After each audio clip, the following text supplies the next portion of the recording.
Three. Dear students, welcome you all again in online classes. Now we are going to discuss a very important aspect of the Hindu law, that is partition under joint Hindu family.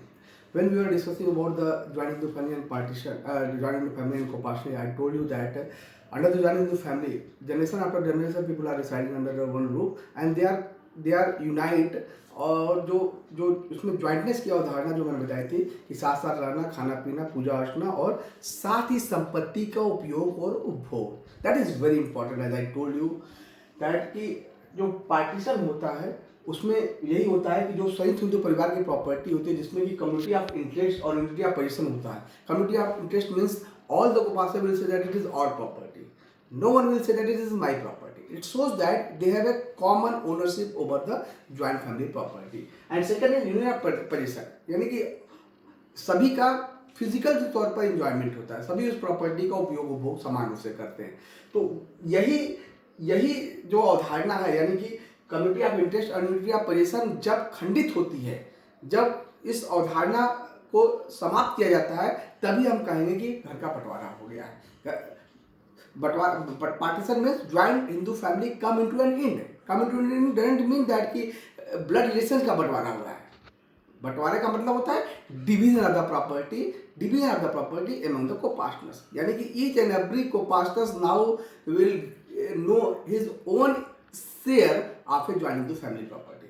जिस दिन संयुक्त हिंदू परिवार के सारे को-पार्टनर्स ये जान जाएंगे कि उनका संयुक्त हिंदू परिवार की प्रॉपर्टी में कितना इंटरेस्ट है, उस दिन घर का बंटवारा मान लिया जाता है. कारण ये है कि जब तक परिवार so long as the joint Hindu family remain joint, तीन प्रिंसिपल इसमें इवॉल्व होते हैं. वो है राइट बाय बर्थ, सभी को पार्टनर का जनता अधिकार होता है. दूसरा है रूल ऑफ सर्वाइवरशिप लागू होता है, को पार्टनर प्रॉपर्टी को पार्टनर्स के बीच में रहती है. और तीसरा है फ्लक्चुएटिंग इंटरेस्ट करता है, कि इंटरेस्ट फ्लक्चुएट होता है. संयुक्त हिंदू परिवार में कोई व्यक्ति पैदा होता है तो इंटरेस्ट घट जाता है, किसी के मरने पर सभी का इंटरेस्ट बढ़ जाता है. ये फ्लक्चुएटिंग तब तक करता होता है जब तक कि संयुक्त परिवार संयुक्त होता है. जिस दिन ये पार्टीशन हो जाएगा, जिस दिन किसी मेंबर ने इसे डिक्लेयर करके पार्टीशन करा दिया, उसी दिन सभी को अपना हिस्सा ज्ञात हो जाएगा और उसी दिन कहेंगे कि परिवार जो है वो बंटवारा हो गया. अब आइए दूसरा है कैसे बंटवारा कराया जा सकता है. जो कितने मोड्स होते हैं. कोई भी को-पार्टनर जिन्हें बंटवारा कराने का अधिकार है वो कोई भी मीडियम अडॉप्ट करके वो बंटवारा करा सकता है. ये मीडियम है या तो वो कोई डिक्लेयर कर दे, को-पार्टनर्स जो है ये स्पष्ट तौर पर ये डिक्लेयर करे या तो कर्ता से और सारे सदाईकों से कि वो घर का बंटवारा चाहता है. और one thing is very clear that it is the right of a copartners to go for the partition. No one has asked him why he wanted to go for the partition. उसी को भी ये पूछने का अधिकार नहीं है कि वो बंटवारा क्यों कराना चाहता है. In exercise of his rights he can go for the partition. किसी भी समय वो बंटवारा करा सकता है. दूसरा है बाय नोटिस वो बंटवारा करा सकता है, सभी को नोटिस देकर भी बंटवारा करा सकता है कोई को-पार्टनर, या फिर बाय कॉन्ट्रैक्ट सभी लोग आपस में कॉन्ट्रैक्ट करके भी बंटवारा करा सकते हैं, या फिर बाय आर्बिट्रेशन पंचों के साथ के पास जाकर भी बंटवारा कराया जाता है, या कोई को-पार्टनर्स न्यायालय में सूट दाखिल करके भी बंटवारा करा सकता है, या फिर कोई वसीयत के द्वारा भी बंटवारा हो सकता है. बाई कन्वर्जन और बाई स्पेशल मैरिज एक्ट में जैसे कहा, जैसे ही कोई व्यक्ति हिंदू नहीं रह गया या मैरिज स्पेशल मैरिज एक्ट में अगर कोई व्यक्ति अपना मैरिज रजिस्टर कराया, वैसे ये सारे इंग्रेडिएंट जो है वो स्पेशल मैरिज एक्ट से अप्लाई करेंगे. और जैसे एक व्यक्ति कन्वर्जन करता है, ना वो इज टू बी हिंदू, अतः हिंदू लॉ अप्लाई नहीं करेगा और उसके हिस्से को देने के लिए बंटवारा कराना लाजमी हो जाता है. तो ये तमाम मोड्स है जिससे कि बंटवारा हो सकता है. अब आइए, तो दैट इज वेरी इंपॉर्टेंट, किस the person who is entitled to go for the partition and also entitled to share after the partition. यानी ऐसे व्यक्ति जिन्हें बंटवारा कराने का भी अधिकार है और बंटवारा होने पर शेयर भी मिलेगा. ऐसे व्यक्ति ज़्यादातर को पार्टनर्स होते हैं, but for the study point of view we have divided all the heads into the 5 categories. First is father. जो पिता का हिस्सा, पिता का बंटवारा कराने का अधिकार होता है वो अन्य को-पार्टनर की तुलना में कहीं ज़्यादा होता है. पिता अपने और अपने पुत्रों के बीच में बंटवारा करा सकता है. साथ ही पिता जो है सभी पुत्रों के बीच में जब चाहे बंटवारा करा सकता है. उसी तरह से को-पार्टनर्स को, सारे को-पार्टनर्स को अधिकार है कि वो जब चाहे बंटवारा करा सकते हैं. इवन अभ्यस्त को-पार्टनर्स भी बंटवारा करा सकता है. बाय नेक्स्ट फ्रेंड के द्वारा वो सूट दाखिल करके भी बंटवारा करा सकता है.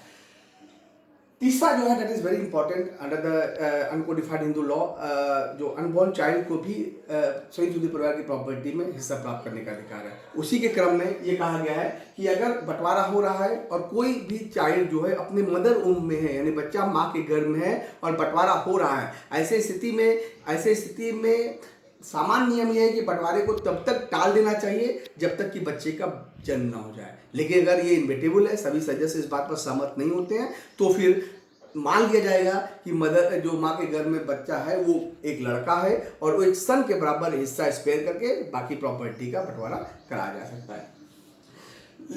एक दूसरी स्थिति इस संबंध में ये हो सकती है कि जब बंटवारा हो रहा है तो बच्चा जो है माँ के घर में नहीं है, माँ के घर में बच्चा बंटवारा के बाद आया और उसका वो पैदा हुआ। ऐसे स्थिति में ऐसे बच्चे को कोई राइट नहीं मिलता था। राइट तभी मिलता था बंटवारे का या हिस्सा प्राप्त करने का जब इस बच्चे के पिता ने बंटवारा होने पर कोई प्रॉपर्टी न प्राप्त की हो। चौथा है illegitimate son. As you know very that who is eligible child. Eligible child वो होगा जो कि वैलिड मैरिज की संतान नहीं है, यानी वाइड एंड वैलिडेबल मैरिज की संतान है। Section 6 of the Hindu marriage act has also prescribe कि कोई भी बच्चा एलिजिबेट नहीं होगा। एलिजिबेट संतान को अपने पिता की प्रॉपर्टी में हिस्सा प्राप्त करने का अधिकार है। ये चूंकि पार्टीशन अनकोडिफाइड हिंदू लॉ है, अनकोडिफाइड हिंदू लॉ में एलिजिबेट सन के जो राइट्स हैं वो कास्ट बेस्ड है, यानी कि ब्राह्मण, क्षत्रिय और वैश्य अगर एलिजिबेट चाइल्ड है, वैश्य का कोई एलिजिबेट चाइल्ड है, तो ऐसी स्थिति में इस एलिजिबेट सन को कोई राइट जो है अपने पिता की प्रॉपर्टी में नहीं मिलता है। हाँ, भरण पोषण का कहीं कहीं थोड़ा बहुत अधिकार दिया गया है, लेकिन अगर वो कंकुबाइन की संतान है या रखेल की संतान है और वो शूद्र है, तो ऐसी स्थिति में इसकी स्थिति अनकोडिफाइड लॉ में अच्छी है। शूद्र की संतान या कंकुबाइन और रखेल की संतान में ये नियम ये है कि ऐसे बच्चे को जब तक पिता जिंदा है उसे कोई राइट बंटवारे करने का अधिकार नहीं है, नहीं संपत्ति में हिस्सा प्राप्त करने का अधिकार। पिता की मृत्यु पर वो पिता की औरस यानी औरस संतान के साथ वो कोपार्टनर्स हो जाता था और उसे बंटवारा कराने का अधिकार होता था। लेकिन जब बंटवारा हो रहा है वो औरस संतान की तुलना में आधा प्रॉपर्टी प्राप्त करने का अधिकार होता था। लेकिन अगर पिता अन्य भाइयों के साथ कोलेट्रल्स रूप से संयुक्त रह रहा है, तो ऐसे स्थिति में इस एलिजिबेट चाइल्ड को बंटवारा कराने का कोई अधिकार नहीं होता था, बल्कि वो सिर्फ भरण पोषण प्राप्त करने का इंटाइटल है। और लास्ट है अडॉप्टेड सन में। अडॉप्टेड सन में Hindu adoption and maintenance act के लागू होने से पहले अडॉप्टेड सन के संबंध में डिफरेंट नियम थे, लेकिन इस अधिनियम के द्वारा अब स्पष्ट तौर पर कर दिया गया है कि कोई भी अडॉप्टेड सन एक बार अगर वैलिड अडॉप्शन हो जाता है तो अडॉप्टेड सन और नेचुरल चाइल्ड में कोई अंतर नहीं रहेगा। अतः इस अडॉप्टेड सन को सारे राइट्स मिलेंगे जो कि एक सामान्य सन को मिलते हैं।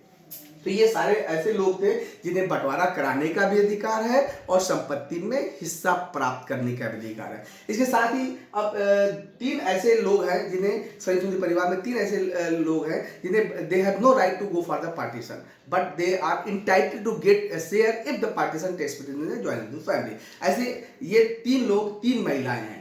पहला है वाइफ, दूसरा है विडो मदर और तीसरा है ग्रैंड मदर। वाइफ के संबंध में नियम है कि अगर पिता और पुत्रों के बीच में बंटवारा हो रहा है तो ऐसे स्थिति में वाइफ को एक सन के बराबर हिस्सा प्राप्त करने का अधिकार है। उसी तरह से अगर पिता की मृत्यु पर बंटवारा बेटों के बीच में हो रहा है तो इस विडो मदर को एक सन के बराबर हिस्सा प्राप्त करने का अधिकार है। और तीसरा है ग्रैंड मदर। अगर ग्रैंड मदर के सभी संतान मर गए हैं और या संतान नहीं है और बंटवारा जो है वो ग्रैंड सन के बीच में हो रहा है, यानी ग्रैंड मदर के ग्रैंड सन के बीच में बंटवारा हो रहा है, तो ऐसी स्थिति में इस ग्रैंड मदर को एक ग्रैंड सन के बराबर हिस्सा प्राप्त करने का अधिकार है। अब now come to the determination of share. कैसे जानेंगे कि संयुक्त हिंदू परिवार के सदस्यों का यानी को पार्टनर्स का या अन्य सदस्यों का संयुक्त हिंदू परिवार की प्रॉपर्टी में बंटवारे के समय कितना हिस्सा मिलेगा? इसके लिए हम लोग दो रूल अडॉप्ट करते हैं, यहाँ पर ले डाउन किया गया है। वो है पहला जो विभाजन होगा वो पर स्ट्रिप होगा और रेस्ट ऑफ अदर विभाजन होगा वो पर कैपिटा होगा। इसे समझते हैं ये है क्या।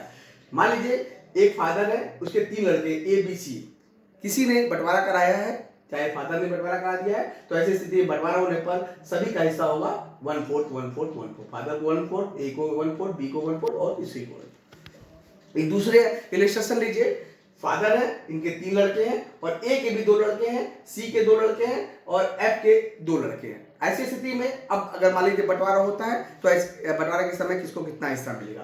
पहला जो विभाजन होगा वो मैंने बताया था पर स्टेट होगा। पर स्टेट का मतलब होता है कि फादर और पुत्रों के बीच में पहला विभाजन होगा, 1/4 सभी को मिल जाएगा। अब जो विभाजन होगा वो पर कैपिटा होगा, यानी कि 1/4 जो ए को मिला है वो ए का ना होके ए के दोनों पुत्रों डी और ई का भी समान रूप से उसमें हिस्सा होगा, यानी 1/4 को 3 भागों में बांटा जाएगा, यानी 1/12 ईच। उसी तरह सी का भी 1/4 अपना नहीं होगा, बल्कि सी के दोनों लड़के का उनका बराबर रूप से अधिकार होगा, और इसका मतलब होगा सभी को 1/12 मिलेगा। अब ये 1/12 जो है एफ के दो पुत्रों का भी बराबर उसमें अधिकार होगा, अतः 1/12 वो 3 भागों में बांटा जाएगा, 1/36 ईच विल टेक। तो ये है, उस तरह से हम लोग संयुक्त हिंदू परिवार में बंटवारे के समय डिटर्मिनेशन ऑफ शेयर को निर्धारित करते हैं। अब 2 और छोटे छोटे चीजें और भी इसमें है।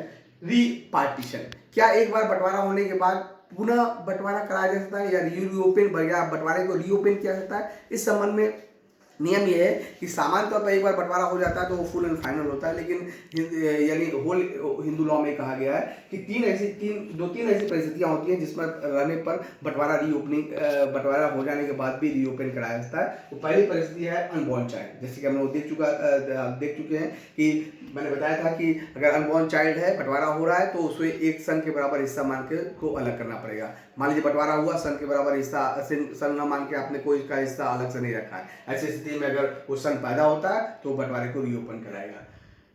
दूसरा है बाई फ्रॉड से अगर किसी व्यक्ति को हिस्सा कम या ज्यादा मिला है और फ्रॉड किया गया है बंटवारे के समय तो पुनः बंटवारा रीओपन कराया जाता है।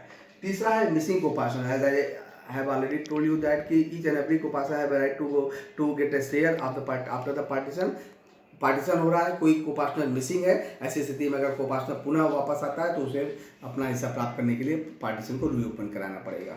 और लास्ट है रीयूनियन, मीन्स कि एक बार बंटवारा हो जाए तो क्या पुनः रीयूनाइट हुआ जा सकता है। ऐसी स्थिति में यहाँ पर 2 नियम है।